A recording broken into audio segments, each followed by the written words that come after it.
and to have sophists use, the most nonsensical appeals to emotion and name calling, and for that to be celebrated by a bunch of troglodytes, like it's really maddening. And that's why we're so, angry, and we push back against that, because we are gravely disappointed at several people who claim that, like, yeah, I'm an ANCAP, yeah, the state is evil, we should be thinking outside the state. And when it's convenient for likes, when it's convenient for clicks, when it's convenient for whatever next podcast they want to get on, they go, no, we...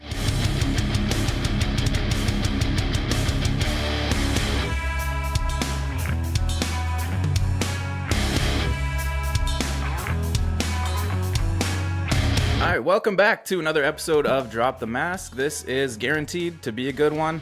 We have another awesome guest today. He's the author of a great trilogy of books about libertarian voluntarism. He's also the creator of the comic book series, The Voluntarist. And there's a lot more than that, too. I could probably spend a whole hour talking about your resume, but I won't. Jack Lloyd, thank you for joining me. I appreciate you having me on, and I really do like your logo design back there with the Drop the Mask. I think it looks pretty cool. So. Oh, thank you. Yeah, that's actually my old one. I got to get an update, but yeah, it's not bad. Yeah. Yeah, anything else you'd like to mention before we get started about yourself? For those of you who don't know me already, I do produce a lot of different things. It's kind of the thing that I do these days is a lot of creative works for liberty, from music and music videos, comic books, a kid's book, memes, educational videos, of course, The Philosopher as well. We do a lot of things together, and I produce a lot of things with her. So you may have seen me on that side. Of course, I do also do the nonfiction side with my 3 nonfiction books. And yeah, I just love spreading liberty these days. I do that quite a bit. Everything from just philosophical education, economics education, as well as education, because there's this whole side of me as well where I talk a lot about unschooling and parents getting their kids out of public schools, because I've been a juvenile defense lawyer. I've also been a state school teacher, so I have some experience on that side of things, especially looking at what's going on and helping parents navigate that through my work with the Honest Teacher page. Yeah, that's awesome, man. Something I'm also very passionate about, but I haven't done much work for it yet, just thinking about it. But let's come back to that. Tell me about working with your wife. You mentioned The Philosopher. What's that been like for you? It's been a wild ride. She's great. She doesn't come from a background of media and production like I do. Mm-hmm. So for her, it was a big learning curve and a lot of kind of growing along the way and getting used to it, getting used to being in front of the camera and, doing music and speaking and things like that. But she's really blossomed over the years. She's really practiced and tried hard to get better, at whatever it is that she's doing, whether it's speaking or, music, performance, where we're recording music videos and things like that. So she's just been amazing, always trying to see what she can do better and learning. And so, it's just really incredible. Yeah, she's great too. See you guys posting things together all the time. It's really cute to see. Yeah. My wife supports me too, but in the background, but still very grateful for that. Yeah, of course. Yeah. Not everybody is, meant for the camera, meant to, be a public speaker, but it's always nice to have someone that at least believes in you and supports you. That's what matters at the end of the day, is that they actually love liberty too and are glad that you're out there talking. So that's awesome to hear. Now, I don't know the story. When you guys met, was she already part of the liberty movement? Yeah, when we had met, she already had been, libertarian and cat. She, I'd say, had most of her influence in terms of, moving away from what she was before, which would be like a nominal Democrat, through Stefan Molyneux. So his work is probably the biggest influence on her in terms of his earlier work, especially talking about peaceful parenting and his, anti-state, morality, philosophical waxing. Those things, I think, in the call-in shows were very helpful for her. And that's kind of the core, I would say personality. It's not like she didn't see anybody else, of course, in terms of other people talking about these topics, but that was definitely one of her biggest influences that turned her into an ANCAP. Oh, that's cool, man. Yeah, Molyneux was definitely somewhere in my journey as well. Yeah, lots of people. I mean, he was killing it back in the day for sure. He's still out there doing stuff. There's some ups and downs and this or that we could talk about if you ever wanted, but it's something that at least he's still doing, he's returned to the philosophical focus on peaceful parenting and being anti-state by and large. So that's good. Yeah, for sure. Okay, let's talk about the comic series, something you're working on right now. Suit Saga #2 is on the table, getting ready to go. Give us a quick synopsis. What's the plot? What's going on here? Sure. So without doing too many things that could potentially be a spoiler or things like that, especially if I haven't read it, I'll just say that the Suit Saga arc, as you can hear in the title, is leading toward where the main character, Jack Lloyd, gets his suit, like the reasons and what develops toward that. But there's a lot of buildup to there, happening in the process, new characters, new conflicts, and essentially it's past the origins arc at this point. So the origins kind of gives you his background, family history, how he comes to be changed and things like that. And now we're getting into the, okay, and what's next, right? That kind of thing.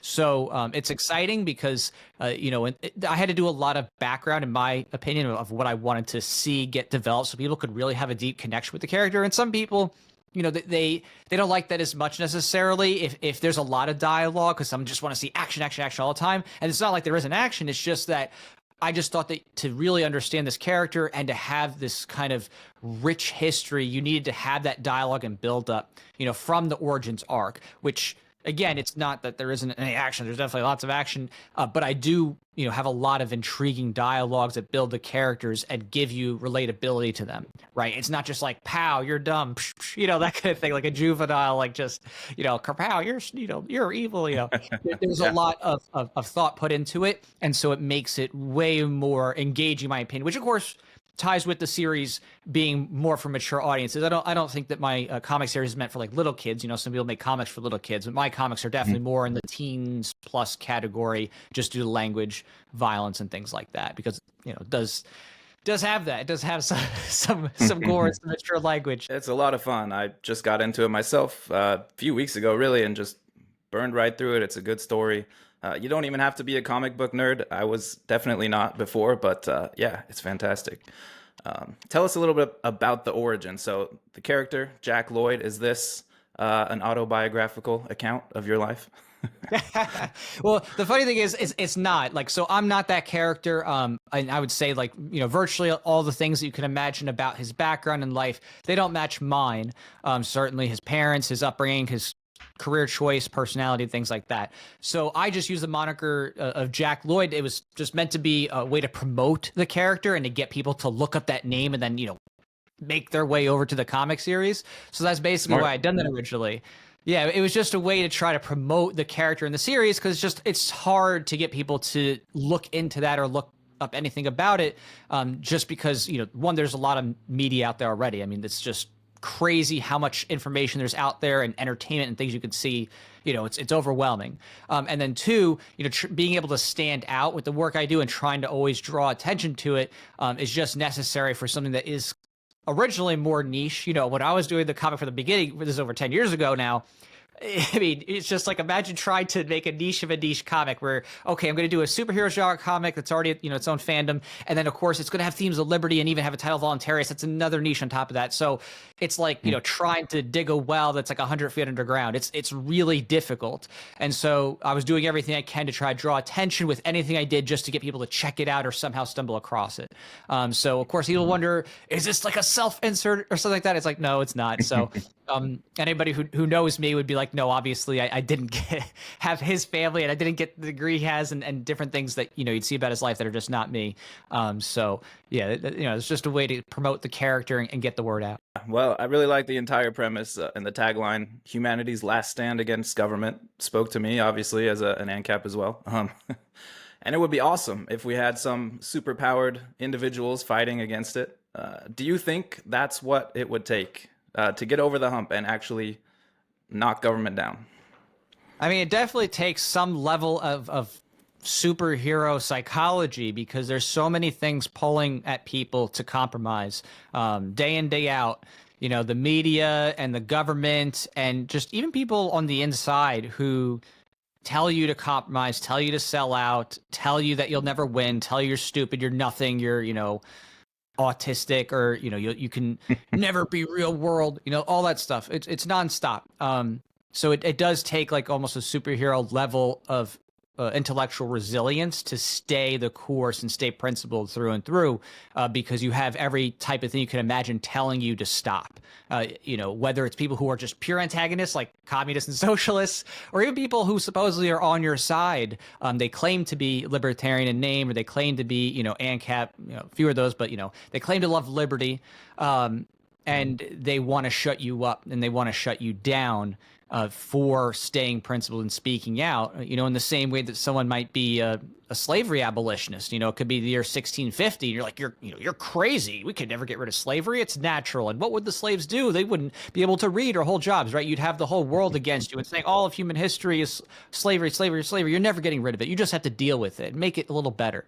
But the abolitionists of that time and going forward said, no, we're going to stay principled even if we can't achieve it in our lifetime. We're going to just keep passing the intellectual ball forward, and eventually we will have enough cultural resistance that'll become something. And then suddenly it does. And enough people in the world have become anti-slavery that people take it for granted now. Right now, if you ask any average person in the street and they'd say, are you for human slavery, like just chattel slavery? They'd look at you like a weirdo. Like, of course they're against slavery. But you can go back even 100, 150 years ago, and you'd have the average person maybe say, well, yeah, we need it, or, it's part of life, even if it's not the best. You know what I mean? So I don't think that people appreciate how quickly that changed, in terms of number of years, culturally, intellectually, in that short span of time, going back 1800s to today. In terms of your average person, what do they think about slavery?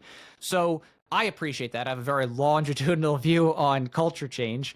And so I don't back down from those things, even if people say you're not realistic, you're not pragmatic, you're just living utopian fantasies. It doesn't bother me, because I'm here to do the educational work and lay those principles. And whether it's happening in my lifetime or not, I don't care. My goal is to help people become principled and to lead to sustainable change and action.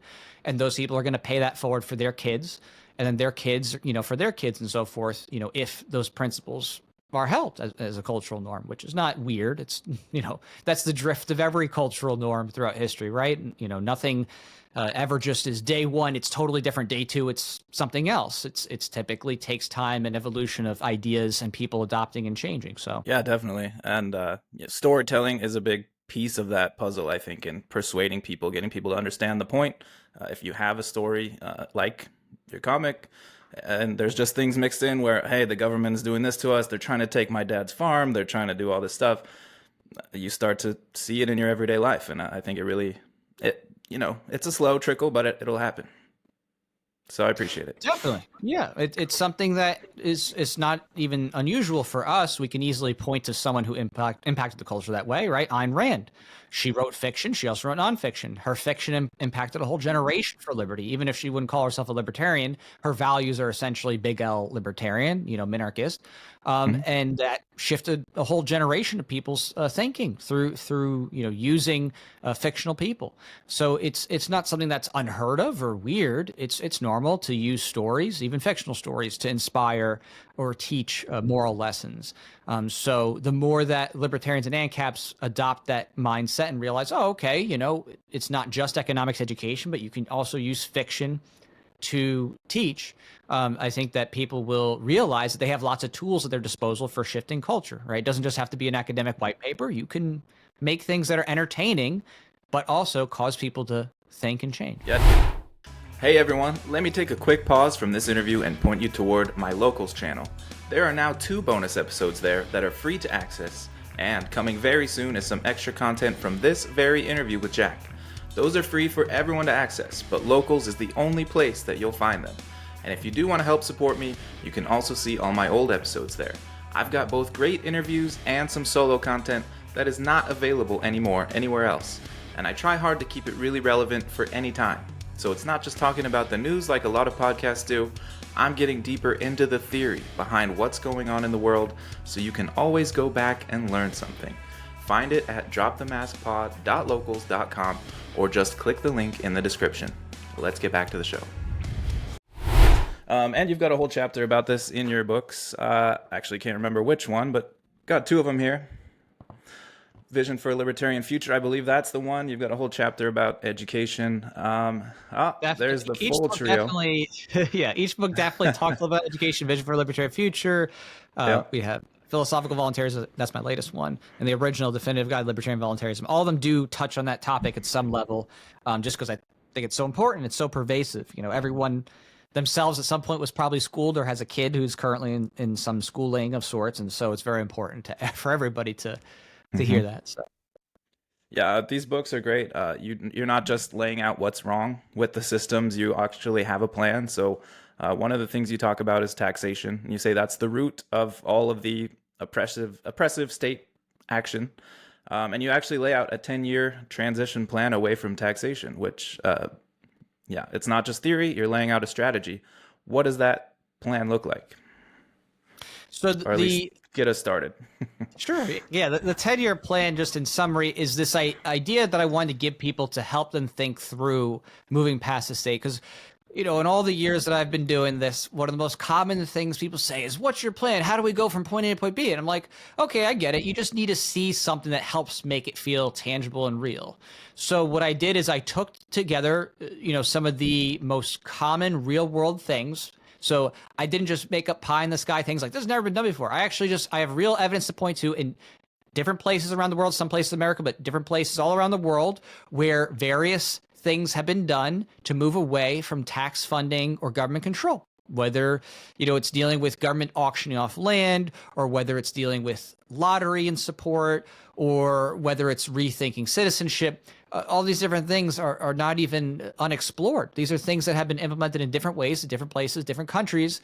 And if you take a look at that, you're like, oh, okay, so that is a way that you can move away from compulsory funding and keeping things in state control, and how to, kind of incrementally break those things up. So I kind of came up with a way to get people behind that and to say, oh, okay, this is a sensible way how we can advocate for moving away from state control, reducing taxation down toward to zero while not throwing everything into chaos, like enabling for a type of transition where people are either being given land and or money in this kind of cycle of government sell-offs and transitions of funding models and things like that, and also of course to help with various entitlement programs that inherently would have to be closed out because they're just literally impossible to sustain. I mean, Social Security is just like mathematically impossible to fulfill those obligations that would be coming up in the next 20, 30 years. So it's not really a matter of should we do this? It's like, it doesn't matter. At the end of the day, this is like financial doom. You can't get around insolvency.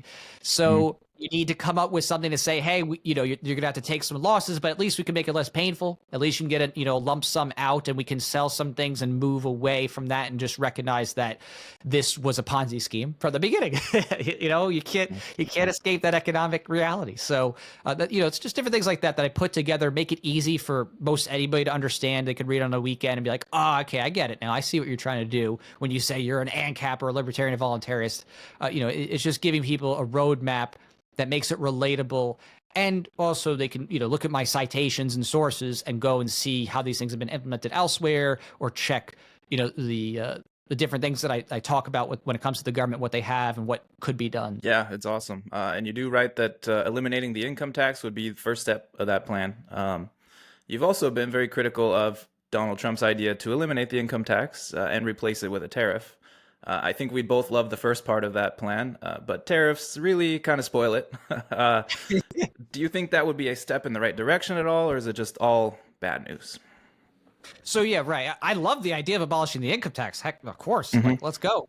It's just then part two. Oh, but we'll add tariffs. Well, it's like, okay, that's nice to say that, but is that really what you're trying to achieve in terms of actually reducing taxation? Because on one hand, sure, there could be some theoretical number that if you do tariffs at a certain level, maybe it is less destructive than the income tax. And certainly if it's done in a regulatory environment where you're genuinely cutting the IRS and you're getting rid of all the filing stuff, okay, I mean, certainly, yeah, that's a possibility that could be net better just on raw numbers and distortions, right? But the question then is, okay, but is this really what's going to happen, right? Is Trump have the ability to repeal the 16th Amendment himself and get all of Congress to abolish this whole agency and all the interests that go into that and everything? And then you just start going like, what's realistic?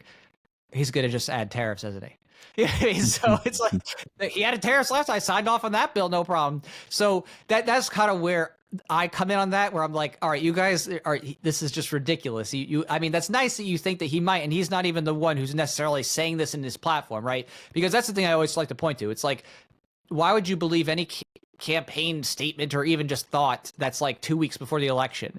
You know, if this was serious, it'd be in his actual campaign. You'd open up his plans like, okay, here, plank one, first 100 days, we're going to try to push this bill. You'd see that.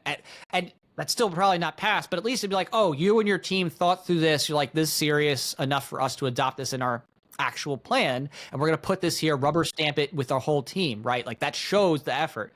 Outside, if it's not there, to me, I'm like, yeah, that's just nonsense. That's just pandering. So that's why I'm just like pushing back on these people. I'm like, you're not going to get your income, abolition, your income tax abolition. You might get what you had happened last time. Some tax cuts, that's realistic in terms of Congress, and you're probably going to get some tariffs that might offset those tax cuts, because the way that he talks about tariffs, as he said, he talked on Rogan, he's like, I love this word. It's the best word ever. Tariffs, right? And he's just like lusting after it, foaming at the mouth. I'm like, all right, so y'all see this, right? Like he loves tariffs so much that he thinks that it's on its own a benefit, right? He doesn't care. It's not like he's going to go and say, all right, if you don't give me these cuts that are more than the tariffs, I'm going to veto your tariffs. He's going to say, cut or not, or even if it's not comparable, he's going to say, yeah, tariffs are great, because he's economically illiterate. And so that's what I push back on, is I like to push back when people say, hey, that's nice you have this fantasy. Let's walk back to reality, and let's talk about what Trump's actually done, what's actually in his platform, and the actual way things get passed, in law and constitutional amendments, because that's not how that works. Trump doesn't go, oh, wow, it's all gone, So especially not something that's said last minute, happenstancely, secondhand. Like it's just pathetic. That's a part to me that I find just a little pathetic. There's nothing wrong with saying, oh, I like that word, but it's just a little bit of like, really, are you that thirsty for political pussy that you're like, oh, I'm gonna actually believe you're like 3 days before election random secondhand statement, and then make that as if that's like his platform? Like that's just insanity to me. So I think that's just where I like to push back and like reel people back to reality and like, stop this nonsense. Stop making him to be something he's not, Yeah, I think I called it a plan, but really that's too generous. It's a spitball a few days before the election. I don't think it would happen either. Right. A lot of big libertarian names like Dave Smith, Clint Russell, Joshua Smith, Angela McArdle, the chair of the Libertarian National Committee, and Michael Heiss, the former chairman of Mises Caucus. I think he's out now. All come out saying, yeah, we're voting for Trump, pushing for Trump. You've been critical about this too. What's your beef? So, like, to get to the root here and really analyze what's going on, you have to go to what is going on politically, what the incentives are, right? So what actually happened? Like, how do we get from, hey, we're going to do this Mises Caucus takeover, we're going to have a decentralized revolution, we're going to promote a principled message against a duopoly, which was, evident, before, like that was not, minced, to, oh, okay, we're going to throw all our support behind Trump now. So you have Angela basically having this idea that if she can't have her preferred candidate get nominated, that she's going to use her position as chair of the Libertarian Party to basically use the resources of the organization strategically to support Trump. And the reason why she does this is because she goes and meets with Trump, and she didn't disclose this to the board or anything like that. And there's some potential issues there, just because when you are the head of a corporation, right? And this is something that goes across any company.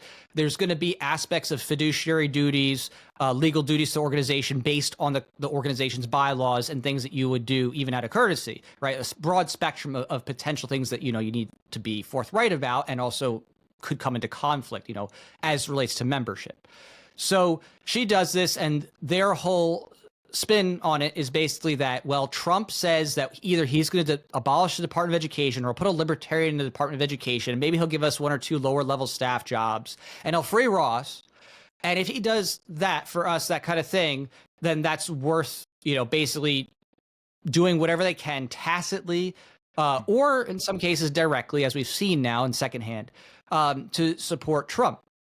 So, their rationalizations for this is, okay, well, we'll just say we're going to try to get blue voters, blue states, and we're going to focus our advertising chase there, and we're going to make all of our media materials clearly support Trump, like showcasing him, like not even showcasing any of the candidates, regardless of the winners, nobody in their latest video. And she made that clear, like, oh, you need a free Ross. And it's just kind of annoying because it's like, this is the most like basic, obvious things, like backhanded stuff. Like, well, I'm not going to say it directly, but it's very clear. And I point out the logic and they'll be like, what do you mean? I'm like, yes, if you're saying free Ross, you're saying support Trump, like just gaslighting people about what's going on, which is just, it's just tasteless. And it's so tacky to do that and play like as if you're stupid or don't know. Like, especially after you go and physically meet with Trump, to me, that was really shameful. That was wrong. But beyond that, right, giving them best light, they're saying, okay, well, this is the best we can get, right? The Libertarian Party's not going to win, so what should we do? We should just support Trump. We'll maybe get a crumb. So, of course, when it comes to economics and economic thinking, we can't just sit and look at the immediate quid pro quo. You have to sit there and say, okay, and then what are the ripple effects? And then what's? And then what's? And, of course, what about everybody else, right? Is Trump only talking to the Libertarian Party? No. Talks to RFK, Tulsi, a whole bunch of other interested parties who he's doing deals with too. So you can't sit there and make it seem like as if, oh, this is the only person that Trump cares about. The Libertarian Party, he just loves us. He just wants to give us the most libertarian future. Like, no. He's very smart in terms of how he does his political panderings. Trump is brilliant. Absolutely brilliant at winning people over, making friends, and knowing how to dig into the media. He is brilliant at entertainment and all that stuff. So I'm not someone who's like, I don't have like any type of Trump derangement syndrome or anything like that. Like I'm someone who's like very even-handed about this, on all sides and thinking through it. It's just that I understand that since Trump has pandered and said, okay, I'm willing to do this for different demographics because he wants to get as many votes as he can because he thinks it's that close. And if there's any type of problems with machines, well, say the other things, but that he wants to make sure that, okay, I have as many things as possible. I can overcome any obstacle. So he does it. And of course, that's brilliant. That's the thing you want to do. You want to see how many people you can pander to before the date. So if you have any possible shot, you have as many of those people as possible supporting you, right? That makes perfect sense. It's not weird. He's not getting nothing out of it. That's the point. The point is he believes he's going to get the votes, the money, the resources, the people who sign waiving, all that stuff. So when you take that in as a total package, right, and you think about that holistically, there's two parts to think about, from this angle. One is the Libertarian Party part, right? Because there's going to be unique things to those who are there. If you're an elected member, maybe you're a contractor, or you have a history, like Michael did, where you had things you were saying you were doing, and you had responsibilities in terms of being paid to do certain things to promote the LP. Well, from that side, you're doing something against membership because people are part of the LP specifically to be against a duopoly. That's like a really big part of what it means to be a part of the LP is you're saying we're tired of the two-party system. We don't want to engage there. We want to stand out. Even if you lose, which again, LP, they lose all the time. Nothing weird there. But if you do that and you start to intertwine your resources, joint fundraising committees, and then all of a sudden giving tacit support to the point of being open support like Colorado did, you're betraying your membership. And that's a big deal. Like that's, again, you can sit there and say, well, you're being unrealistic, not pragmatic, and you just want to lose. Okay, fine, whatever. But you are doing something that has its own legal, corporate, fiduciary, and contractual issue part to it too, that just because you say, well, I think I'm doing the best thing and being utilitarian doesn't escape you from. You can't escape the social and legal potential consequences of that if you betray your corporate duties. So that might just be an unfortunate thing. And you might be like, I just don't like the LPs like that. I was like, okay, well, that would have to change, but that is a big deal. Like, you know what I mean? Like, it'd be like CEO of Burger King be like, well, we need to get, some McDonald's recognition. So we're going to let McDonald's advertise in our Burger Kings for the next, year. And maybe they said on one Thursday, in June, they'll let us, have fries listed for a day, right? It's like, it's kind of silly, right? It's kind of silly when you think about that, in that type of way where it's like, oh, okay, well, you're real desperate. And that's not a good look. So then let's ignore the corporate, legal, fiduciary duties, all that stuff. All right, let's talk about ripple effects, right? Ripple effects. What happens when you signal to people through your communication that your organization can't pick a good candidate, that you have to go and do joint fundraising with independents and Republicans, and that you think that, oh, it's so desperate that you should vote for the lesser of two evils because, well, maybe they'll throw us a bone, right? Psychologically, you've just told everybody this organization is crap, don't support us, we can't do anything right, and it's too drastic. You should go support outside this org. And what happened? It's not surprising. It's not weird. It's the natural consequence. You lose membership and you lose donors and you lose interest. Why? Because those people are now going to go, so you're saying I should just go rally for Trump and just go throw him my money and not go through the middleman and just go change my voter registration to Republican? I mean, it's obvious. Like, that should be the result. Like, if you tell people, hey, don't go here, go support there. But, and they think that's papering it over by saying, well, it makes some social media posts about Chase and, we say just down ballot libertarians, or if it's a low risk state, just go libertarians. That's not how it works. You know what I mean? That's not how that works when it comes to libertarian voter psychology. People came to the Libertarian Party in the first place, not because they want to be a part of lesser two evils. Otherwise, they would just stay Republican or stay Democrat or maybe they just go to independent. They come to the Libertarian Party because they see the Libertarian Party specifically as standing against those two things and being radically different. Even if you lose, you get the messaging out. And again, losing is normal with the LP. It's not like they never win anything. They've won plenty of different seats, lower level typically. And they also had, Amash become the first federal congressman, become a libertarian in Congress. They had a Wyoming elected representative in the House. Again, nothing that's going to, pop bottles over, but it's actually a progression, right? As in terms of an organization, in terms of membership, that's like, oh, okay, there's something there. That's kind of cool to see little wins, even if they're not, oh my gosh, we have the federal government. So I point out to that fact that long term, you've just destroyed your organization, like undoubtedly. I mean, either way, it's over. Like you've just like killed your base, because if Trump wins, right, you might say, well, now people want to support us. See, look, we did this. Not quite, because you just said Trump won. He's the one we need, so everyone's going to support him, not the LP. Why would they support the people that are like, we are unworthy, here, take our votes? It's like, yeah, we're so bad, we're so autistic. Please, Trump, save us. It's just crazy to me. You know what I mean? If you at least they're an organization and messaging, you have to take that political risk and say, no, we're gonna stand out regardless and call out the wars and call out the theft. And we don't care if you call us losers or this or that. We're going to sit here and say we stand out and we want to be a part of that remnant. And that was a part of what the Mises Caucus stuff was supposed to be. It was supposed to be, we're going to take a stand regardless. We're not going to cave into this nonsense in the duopoly. And so their rationale, their further rationale is like, well, look, see, Trump's hated by the media and he's hated by the establishment, the cathedral and all stuff. It's like, that's really nice and all, but have you considered that him being hated is not necessarily because of his policies, right? Like, they're not saying we hate Trump because, well, he has this desire to have tariffs and we want, more liberty. They're not saying, oh, we hate Trump for having Operation Warp Speed, or we hate Trump because he signed off on 2 omnibus spending bills, right? They hate him because of his American nationalism, right?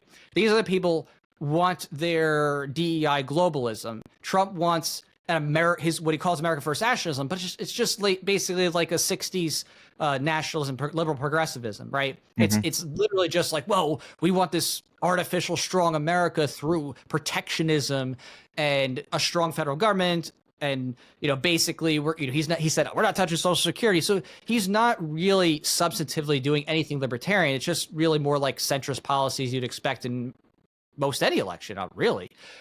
He just seems more normal in a world where it's like the Democrats have continued to go to their most hardcore leftist collectivist, part of their leadership. So, you can sit there and say, well, I just don't want to have America be bad and worse for my children, right? They're like, think of the children, right? Like, who says that more? Mom's the man in action or you? I don't even know. But it's like, okay, I get that. You don't want things to be apocalyptic within the next 4 years. Okay, fine. But does that mean that it's still not a threat and not going to be apocalyptic? You know what I mean? You just still are kicking the can down the road. On top of that, you're actually causing people to psychologically make exceptions and to continue to rationalize state growth and to continue to rationalize a strong federal government, which of course Trump is for. He's not exactly out here promoting secession. You're not actually making that apparatus fundamentally weaker or getting people to think outside the state more. If, in fact, you've just ingrained people to think inside the state more and have told them, no, you should entrench yourself in here. This is the only way we get relevance. This is the only way we get power. And meanwhile, all those people's time, resources, and money are getting tied up in this outside culture and organization, which that is the ultimate end, right? Because for the average person, they're not politicos. They don't sit there and go, I know every single little detail about the internals of RNC or Libertarian Party, this or that. They see fleeting headlines. They're busy working. They're trying to take care of the kids, whatever, right? So their limited bandwidth doesn't allow them that nuance. They don't have that psychological and economic nuance on things that's sustainable. They're just going to sit there and say, oh, yep, okay, you're right. Choo-choo. Trump train, let's go, no matter what. And then all their time, resources, energy are going into those things. They're not going into libertarians. They're not going to libertarian ideas. They're not going to that spread, right? Because these are scarce resources, right? You give $10 to Trump, or you sign wait for Trump. That cannot be given to then libertarian people or things or parallel economy. So it's a withdrawal from the libertarian social and economic systems in terms of that side of things, and a shift of personnel, volunteers, money, donor lists into that grouping. And so when you think about that in the long term, they've essentially given up their power to these organizations of people. And your ability to get that back is going to be, near impossible. Because what you've done is this generation of following that you've gained now has been lost to what you've just given it to and say, no, you're the better master. You're the better leader. You're the better person. You're our savior, right? That's not easily lost. Once you've said that and you're like, whatever, it's not easily lost. They only could have done that if they loaded it with their criticisms, if they loaded it with their reservations, maybe they could have barely passed it, but they've gone full throated, and that's toast. You're toast after that. I mean, you know what I mean? So it's like, yeah. I just think that they're going to inherently, because of that, they're going to have to continue to chase that direction because the dollars and the donors will be there. They won't be able to go back and pander to their hardcore, always libertarian people. Certainly not anybody that's like Libertarian Party or bust. Certainly not the ANCAPs. Certainly not anybody who just really hates the status paradigm and both sides. And so, just the incentives there are going to mean that they're going to continue to compromise and to support those things because that's where the money's going to be for them if they do so. But I don't even know how long that's going to last, because where will their power be after, right? If you've given up your voters, if you've given up the money that you might be able to do with stuff, right? Because if you're already begging on a JFC, you don't have anything to buy anymore, right? You've already given up your people. You've already told them go be Trump diehards, go give RNC your money. So I think that's where we're headed. Yeah, man, I'll tell you, it's taken me out of it. It's not what I signed up for. I joined the party in 2021 after COVID, and because, hey, all this stuff happened while Trump was president. And the Democrats, of course, were going to continue it or make it worse. So I wanted something else. And I knew we weren't going to win anything, but I wanted at least some messenger out there that was going to slap them around and say, no, we're not doing this. And that's just not what we got. So I've let my membership lapse. I'm not probably going to go back again, at least not as a delegate, not doing that. So I think you're right. Yeah, and we're a part of that paradigm. Like, when it comes to us and stuff like that, like I'm a nominal member of the party, but we spend a lot of money. Like we were at National, we dropped $1,100 for our table. We normally go to the Florida conventions, drop money there. We've donated items to multiple affiliates. I've used it for auctions, literally hundreds of dollars at a time for fundraisers. And I've supported various people, whether it's as simple as promoting something they're doing or doing headshots for them for free. Like some of these people you see out there, and I don't take the credit all the time. I'm like, oh, where's my credit? Because I'm not like that. I'm an ANCAP. But you'll see their headshots are taken by me for free using my professional equipment and editing for them and all this other stuff. So, you know what I mean? I'm someone who, I'm not just like, oh, I'm on Twitter and I don't do anything. You know what I mean? If I'm doing thousands in business and I'm doing promotion and all this other stuff, you know, I'm the kind of person that you wish you had 1,000 of. You wish you had 1,000 people doing $1,000 of business. You wish you had 1,000 people who would donate something for an auction or maybe would help out in a little way, you know, whatever, right? That's, and so they have not fully, I think, appreciated that. And you know, it's easy to see that sometimes on the big donor level. Like if you have a multi-million-dollar donor, right? You see what they want because usually they come to the table. You have to do the dinner talks, and you kind of get a sense of what they want out of their donation, right? But sometimes it's hard to see the cumulative of the people who do small things, right? The people who, you know, they give a little money here and there, they help out a little bit here and there, and on a single instance, it may not be a lot, but when you think about it over time, you're like, oh, okay, that actually adds up to a bit. If you're doing a little money over time, a little bit of help over time, it's like, oh, you'd be like, I wish I had 1,000 of you. So I don't think that they've appreciated that. And certainly, you know, I started to see that writing on the wall early myself. We were very confused and conflicted about a few things. We spoke at PorkFest for the LP at their tent. Angela and her husband came in late. They were late for our thing. They were trying to set up everything. They were disheveled. And, you know, we're like, okay, I guess maybe they're just baby stuff, this or that. Things were a mess. They were a hot mess. We were in communication, like, oh, let's talk. Like, she's like, let's get some ideas going about what we can do. She never followed up with me. They had me write a 5,000 word LP issues platform that I wrote for the LP National. And we did some edits and reviews, and it just sat there. And I was like, hey, are you going to use this 6 months later? They didn't use it. So it's like when you do stuff like that and you're burning people who are literally like, I'm donating a week of my time to you to help you out. I donate books to the thing. We donate, you know, our time. And again, we're getting stuff out of it in terms of we're speaking. We drew a crowd. So that's great. It's not, oh, it's just selfless, right? I'm not claiming altruism, but I'm saying that there's a clear pattern of behavior of just being all over the place and not following through, you know, and it just seems that from what we've heard, that, you know, that we weren't the only ones who experienced that. And we saw desperation, really is what I would define it as, kick in later on when financials weren't coming up to where they wanted it to be and their influence weren't coming up to where they wanted to be. And then, you know, people were getting desperate and they were, you know, now looking at compromises and stuff, right? Like, oh, we got to do unity coalitions and all sort of stuff. And it's just like, here it is. You know what I mean? So, you know, I find it frustrating. I think that it's tragic.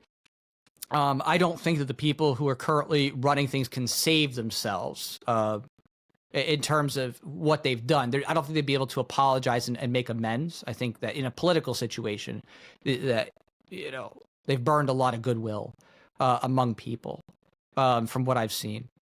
And so, you know, when you do that, you know, what's the next political thing, right? If you burn a lot of goodwill among people, you got to go find fresh people. So that's where you see, oh, hey, what's up, Maha? What's up, Maga? We coming in? You know, we're gonna cut. Yeah, we'll hold the sign up. All right, pour some sugar on me, baby.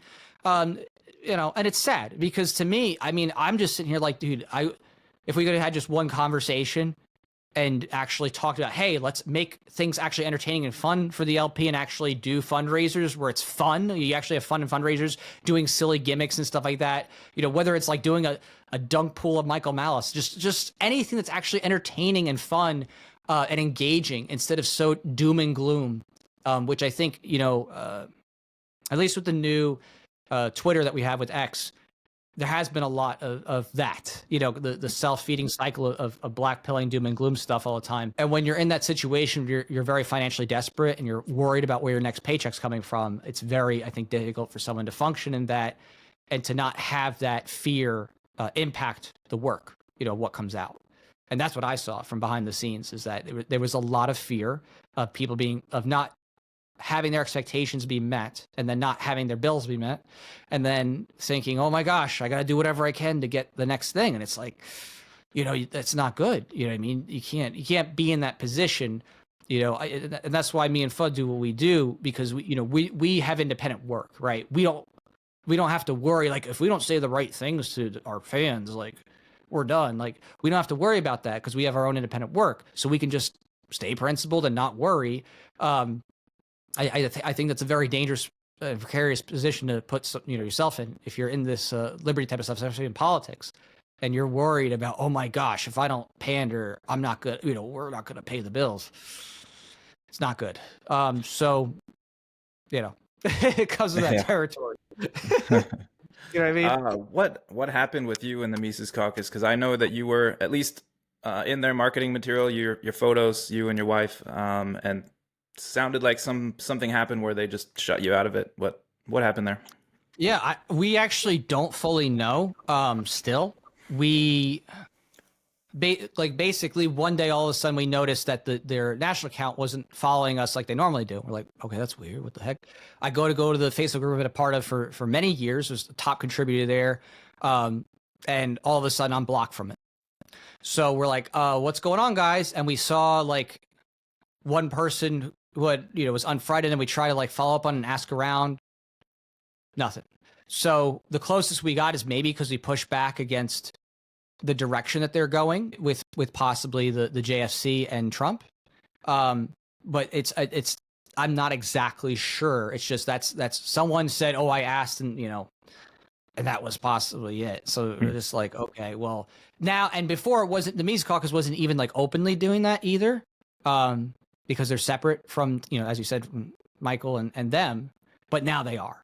They weren't before, but now they are.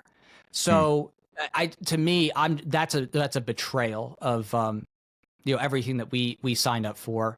We were early supporters, financially, promotional, like products, posted, all this other stuff. Obviously, they didn't even take down her picture off of the merch page. She's still up there, even though she asked them to take it down because she's not happy with what the treatment's been. I don't know for sure who did it or what, but it's very clear that whatever it is, it's probably unified at this point because that's all I can say. The things that happened before, though, I would say where we really felt the miffing was started with us versus Dave. Right. And that may not even be the Mises Caucus. That was more just like Angela, because she just totally sidestepped us after that and just like didn't talk to us and ignored us at the convention. So, after that, she like went straight to Dave, reposted his stuff and was like, oh, come on, Dave, come talk at our convention. And we saw that in the midst of that thread and we're like, oh, okay, got it. So we knew the writing was on the wall there, that they were done with us and they were getting ready to wash their hands of us. But the Mises Caucus thing, we were a little bit more surprised that was like, okay, what the heck? So, but yeah, at the end of the day, it's whatever. We don't regret the support we did for the purposes we did. It was a great time in terms of lots of people actually getting rallied together for the right reasons and it was the right mission and the ideas. I just think that was lost over time, unfortunately.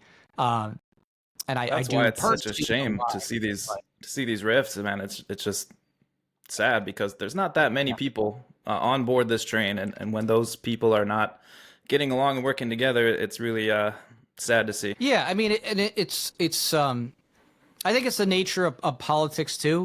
When you have winner takes all, people are going to be vicious because their goal, like if your goal is, my aim is I want an office, whether it's a elected position on the LNC or a political office, right?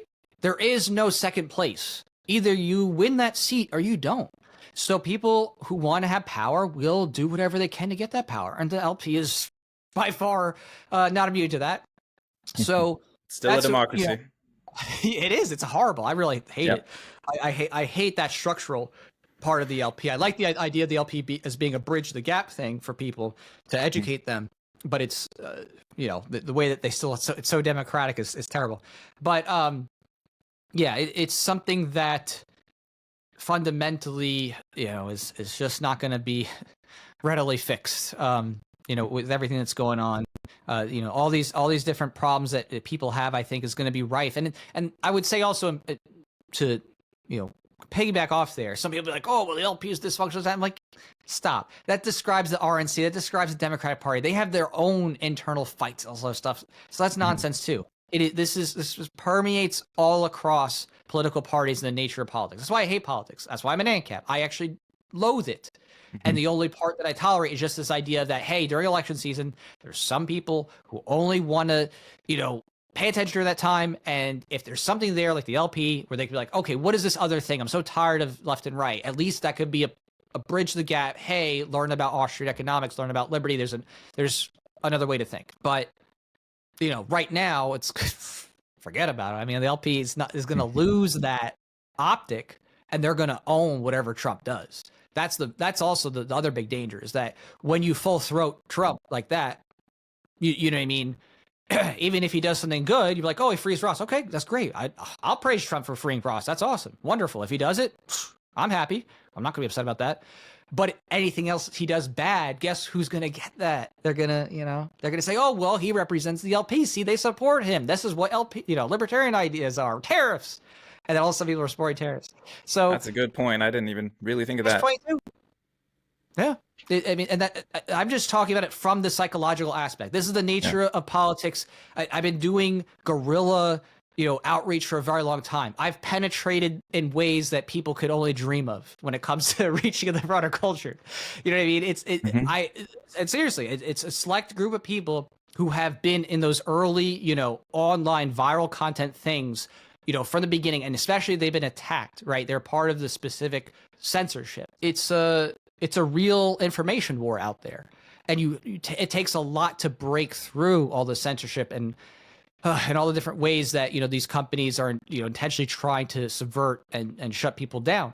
And they shut down quite a few, whether it's Jason Bassler and Free Thought Project, Anti-Media, Kerry Wedler. We faced some of that too. We were listed in a group that was here's the right wing echo chamber responsible people. We were listed there. So, it's very painful to do all this work where you achieve incredible heights of people hearing about these ideas and, doing it through silly things like memes, like Anarchy Ball, and getting people to debate the ideas of capitalism versus communism, and to see that culturally grow and before the censorship, to watch even my own sister, my older sister, share content from people I know, right? And be like, whoa, look at that. Wow, you're seeing that out there? She's not libertarian or anything. I was just like, whoa, okay. You know what I mean? That level. And then for those in the state and everybody to come after that, right? I mean, and that's happened multiple times. You had the censorship in 17, 18, and then things were going crazy around the world, 2019, with protests around the world. And we know what happened to shut that down real quick. And then you had the lockdowns and shutdowns, right? And in the midst of having to build that, me and Pha, of course, we're not the only ones. There's other people who do great work, what we do in terms of outreach and guerrilla, outreach. But we rallied people, right, against the lockdowns and the shutdowns. We had our really, really popular song, Mask Order, and we did a few other things. We had a lot of different content that went viral and articles and other things like that, pushing back against it. And we had even truckers who would send us reels of them playing the song at their resistance in Canada. So of course we're not the only ones. I'm just saying we're one among several who were doing that type of viral content specifically to push back against this cultural assault with lockdowns and shutdowns. So and then to feel that all right, here we go. All right, we're here with the Mises Caucus. Oh yes, we're going to decentralize revolution. All right, we're going to get the Ron Paul fire back. And then to watch all the things that went down there, and to have that then be subverted and perverted to go back into the mainstream with, basically, Trump, even though he's an outsider or whatever, he's still essentially reaggregating kind of the fringes of the mainstream, right? It's really Trump and a bunch of other Democrats by and large, Ron Paul's not actually in his team, so it's very frustrating, to say the least. It's very frustrating to watch the hard work of us and other people in this realm who are very specifically good at the viral, ANCAP, hardcore, always libertarian media, to have those efforts come in and be subverted and perverted, and to have sophists use, the most nonsensical appeals to emotion and name calling, and for that to be celebrated by a bunch of troglodytes. It's really maddening. And that's why we're so, angry, and we push back against that, because we are gravely disappointed at several people who claim that, yeah, I'm an ANCAP. Yeah. The state is evil. We should be thinking outside the state. And when it's convenient for likes, when it's convenient for clicks, when it's convenient for whatever next podcast they want to get on, they go, no. We need a stronger government. We should send all the troops to the border and all this other nonsense. They're like, we got to make public schools nicer. And I'm like, what is this? What you claim that you have these principles, and at the most critical junction that you could possibly stand strong and point people in a direction of, hey, yeah, I know it's tempting to go down this path, but you should get your kids out of school. You should stop thinking about state control. They go the opposite. And that's why, you know, lots of us are very frustrated, because it's very difficult to fight back with people who are aggregating content for popularity, is what that boils down to. Because again, it's easy to be popular, right? If you say the right things, you get closer to the either right or center, right? You have a demographic. They're like, I'll say these things, and they're like, whoa. You know what I mean? That's what they do, and then that cycle feeds in. Like, oh, okay, I said something that was popular with, you know, the majority. I can, you know, boost my content now even more. I'll be honest, I've flirted with the idea of just creating a pro-Trump account on Twitter just to see if I can blow it up and make a little money. But no, you could. I can't even do that. I know. I mean, functionally, you could, and that's what, you know, is scary sometimes, because I think about that too. I look at that and I say, wow, like with what I do and what I accomplish for what is like the niche of a niche and the most difficult demographic you can possibly imagine, right? Trying to get people like, yeah, I love peaceful parenting, yeah, voluntarism, and to be able to create content in there and to have it even go somewhat successful. I mean, it's so, you know, for so many people, it's so tempting to be like, oh, this low-hanging fruit, just say something nice about Trump. This low-hanging fruit, just say something nice about, you know, this establishment person. You know, just say the popular thing, and boom, you'll get lots of likes. You might even get a few more subscribers. You might even get a few more, you know, people pay gas digitally and then pay you some money in revenue. It's really tough to see. It's really tough to see some people who I either admire or, you know, friendly with go down that path. Dave, I've always been critical of, and that's because I saw from the beginning. I saw through his veneer from the beginning. I pushed back on him from like day one. I'm like, because I was there at Macy's U. I pushed back with him. I wish so many times over the years, like, because I could just see that no matter what, he never gave up his collectivism. He's a New York Republican. He used the craziest generalizations. We were in the Monopoly on Violence video. Like, they still left in, I told him to cut it out. He calls Bernie Sanders a libertarian in the Monopoly on Violence documentary. You should go watch it. He literally like, Bernie Sanders is a libertarian. He's like, lady back. What? I'm like, he's like trying to say he's a libertarian. I'm like, are you? I'm like, my God. Okay. I'm like, this is the kind of stuff that we got to deal with. So, you know, it's frustrating. And also that's, you know, another part to that too, is that because libertarian ideas and everything's been so niche and it's been so difficult to get people to buy into for so long, that is why it's so easy for someone, if you have some modicum of success, right? Mainstream success. A lot of times it's comedians, but there's a girl and she's got a butt. Oh, thirst post. You know what I mean? It's very easy for people to come in and try to like suck up attention for grifters and fakes and people who aren't fully there, right? And so it's a uphill battle fighting that type of nonsense and distractions and manipulations all the time. You know, it's a very difficult thing because it's people are so desperate to be validated. They're so desperate to have something, you know, above average success or beauty that even just a little less of pandering is like, oh, give me more, please.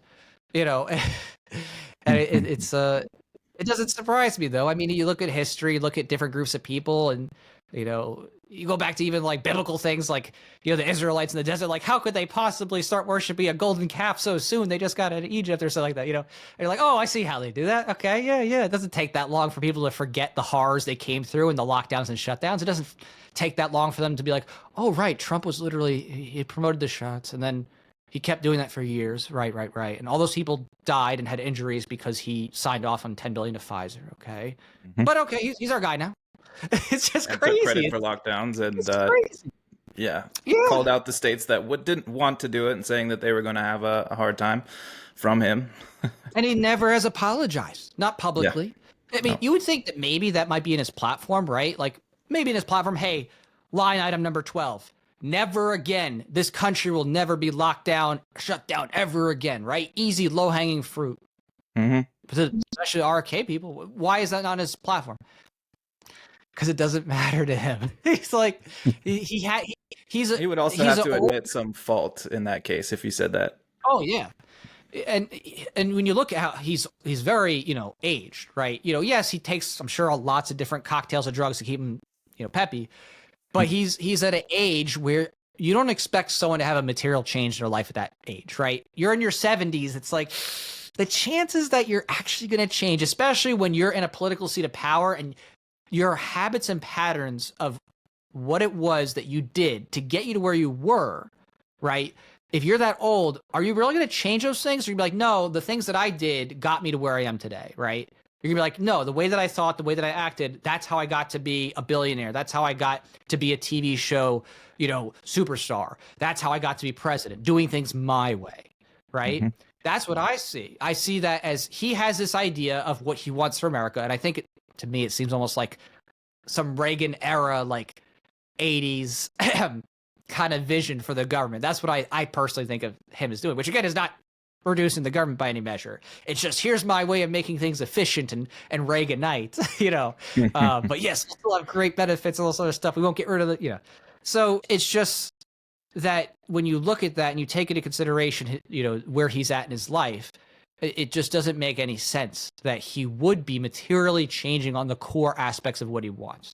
It makes sense that he might be like, oh, I talked to my advisory team and libertarians even came to me and told me what they wanted to hear to get them to vote for me. Perfect. I know exactly what to say. They even walked in and said, hey, say X, Y, and Z things and they'll vote for you. Okay, thanks. I mean, that's what I see. I see it as someone who knows that he needs to, get as much support as he can. He knows that he can say whatever he needs to. It costs him nothing. I mean, we've seen Trump say everything and anything you can imagine, like he's like, I'm going to put people in prison for stomping on the flag or burning the flag, right? Are people going, hey, this is what Trump wants? He said it multiple times. Look at that, right? No. You know what I mean? He says all kinds of things. That one actually seems to be coming from him, He's not a principled guy. He has no libertarian principles whatsoever. But that one actually seems to be something he believes in. So I believe him when he says it. Right, and I don't think that he'd be able to do it with the First Amendment, but it's just when you look at that, you sit there and you say to yourself, oh, that's your psychology. That's your actual ethical backdrop. That's what you believe. You believe this. And that's what I look for. I'm like, what's your economic psychology? What's your psychology as to, rights and wrongs, right? He said death penalty for drug dealers multiple times. Okay, will he get that? But I see how you think. I see what you default to, and it's not liberty. I mean, that should be obvious as it was, when it came to the end of 2019, 2020, wasn't liberty. It was executive orders, control the economy, that way, sign off on, emergency omnibus part 2, after saying he would never do it again. Of course, he's going to do it again. Again, I just wish you were realistic about that. I just wish they would understand, like, okay, your best bet with Trump is you might get the Supreme Court picks you want if there's someone up to bat. You might get some tax cuts at the onset, probably, and you might get some resistance to the DEI nonsense, this or that. But when Trump comes in, he doesn't change the whole government. And according to these people, the deep state is this evil, wicked organization that's going to literally do anything to take him down. Okay, cool. I pretty much agree. So what's going to happen when he gets in? Is the deep state going to be like, oh, he won? Guess he's just going to get his way today, right? Yeah. Well, I guarantee he's not going to be thinking too much about, oh, well, maybe we should put a libertarian in the Department of Education when, according to the system of what is and what we've seen before, he's going to just be fighting the whole time, right? And not, in my opinion, for, they're not fighting him for liberty. They're fighting him because his flavor of tyranny is not their flavor of tyranny. And they're like, we don't like the way you're going. We want a globalist, and I say that not in trade, but in terms of global government and, that kind of thing. Whereas Trump's like, no, I want American nationalism. So it's, what I mean? It's like, okay, I think that if he wins, it's going to be a bloodbath in the streets with riots and all kinds of crazy stuff from the left. And you're going to have, deep state round 2, who knows what's going to come out of that one, right? Yeah, I think if they did all this crazy stuff, Yeah, best case, I think they just lay low for 4 years and make him think, oh yeah, you took us out, we're gone, and then as soon as somebody else comes in, they're right back. I don't even know. I mean, from what we've seen with him That's and the best before in his case. past choices, right? I mean, he certainly picks people who love the state and love state growth.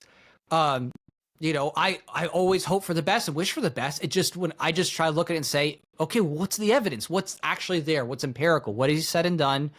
Who is he associating himself with? But who is he actually promoting for his circle of people, his cabinet? And I'm like, it's not what people are thinking. He's throwing these low hanging fruit, or food crumbs to people, and then they're running with those as if that is the forefront of his platform.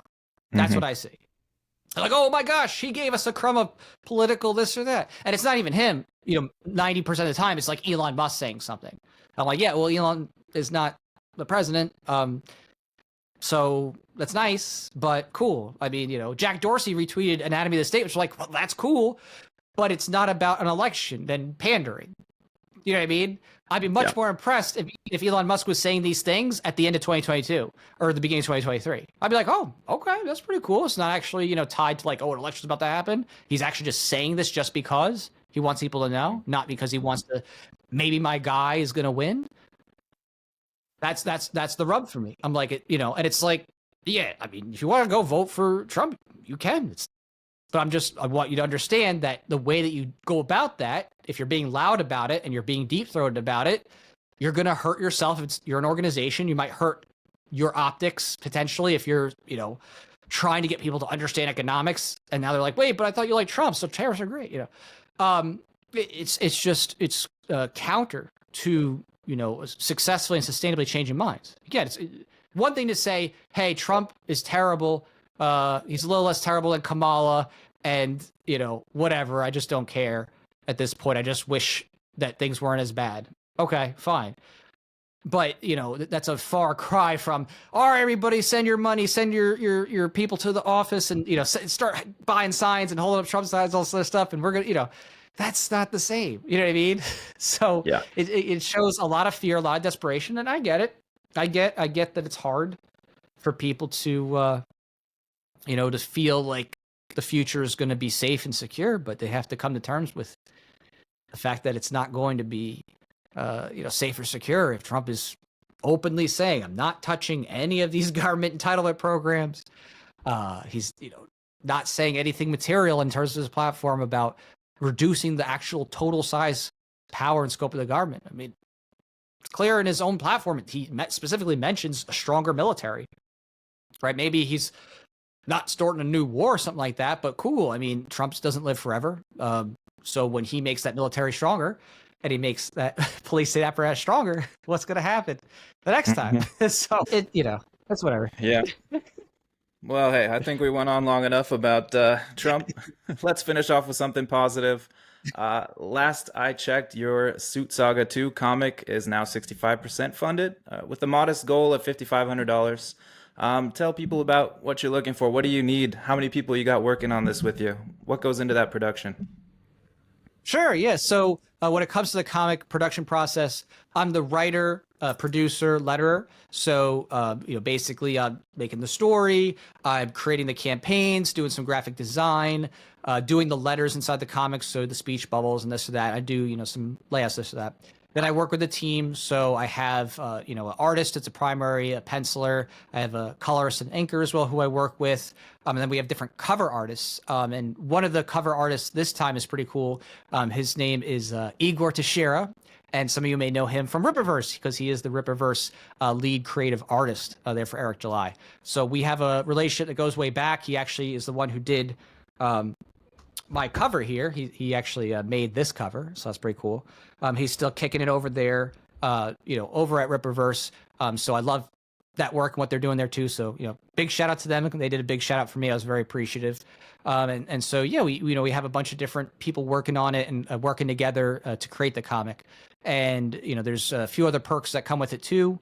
There's a sticker. There's a bookmark, a metallic bookmark. I'm wondering, do I have any? No, I don't have the models with me, but basically, it's just little things that make it special and give you, something to remember it by that's campaign exclusive. So it's just a fun way to both enjoy a fictional story, as compared to what's going on in Marvel and DC these days with all the stuff they're doing that's crazy. And also to have little bits of truth in there, because I always love putting little seeds that, whenever you read, it's like, is there any relation to the real world here? I love, getting people to Google things or whatever, maybe pre-search things. And then, our advertisers. We have very often amazing advertisers who are in the parallel economy. In other words, they're libertarian voluntarist owned companies.